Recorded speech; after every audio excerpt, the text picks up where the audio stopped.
বছর আমরা টানা কিন্তু পুড়িয়ে দিয়েছিলাম। এসআই সন্তুষ্টি কিন্তু আমরা জ্বালাই দিয়েছিলাম।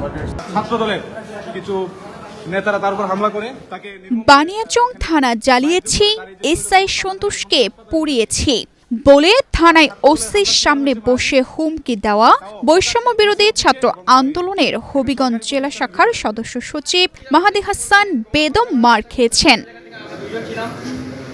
বৃহস্পতিবার দুপুরে হবিগঞ্জ জেলা প্রশাসক কার্যালয় প্রাঙ্গণে তার উপর অতর্কিত হামলা হয়। পরে তাকে উদ্ধার করে সদর হাসপাতালে নিয়ে যাওয়া হয়। মাহাদির ভেরিফাইড ফেসবুক অ্যাকাউন্ট থেকে বিষয়টি নিশ্চিত করা হয়েছে।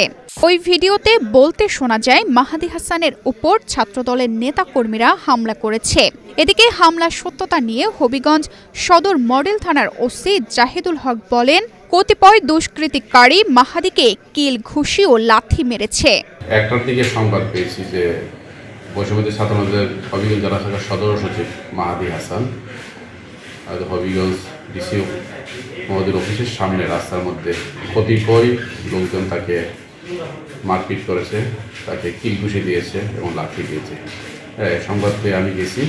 আমি প্রাথমিকভাবে যে বিষয়টা জানতে পেরেছি না, ঘটনার প্রাথমিক সত্যতা আছে যে কতিপয় দুষ্কৃতিকারী, কতিপয় ছেলেরা তাকে কিল ঘুষি দিয়েছে এবং তাকে লাথি মেরেছে এবং তাকে পরবর্তীতে তাকে উদ্ধার করে চিকিৎসার জন্য হাসপাতালে নিয়ে যাওয়া হয়েছে। বর্তমান হাসপাতালে চিকিৎসাধীন আছে। এর আগে 10 জুন বুধবার মাহাদি হাসান অভিযোগ করেন, ফেসবুকে তার দেওয়া একটি স্ট্যাটাসকে কেন্দ্র করে ছাত্রদলের কর্মীরা তাকে ধাওয়া করছিলেন। পরিস্থিতি বেগতিক দেখে তিনি হবিগঞ্জ সদর মডেল থানায় গিয়ে আশ্রয় নেন। বুধবার দুপুরে শহরের বৃন্দাবন সরকারি কলেজের সামনে এই ঘটনা ঘটে। এদিকে ছাত্রদলের পক্ষ থেকে দাবি করা হয়েছে এমন কোনো ঘটনা ঘটেনি। মাহাদি হাসান নিজের গুরুত্ব বাড়ানোর জন্য মিথ্যা অপপ্রচার চালাচ্ছেন। পুলিশও বলেছে এ ঘটনার কোনো সত্যতা খুঁজে পায়নি তারা।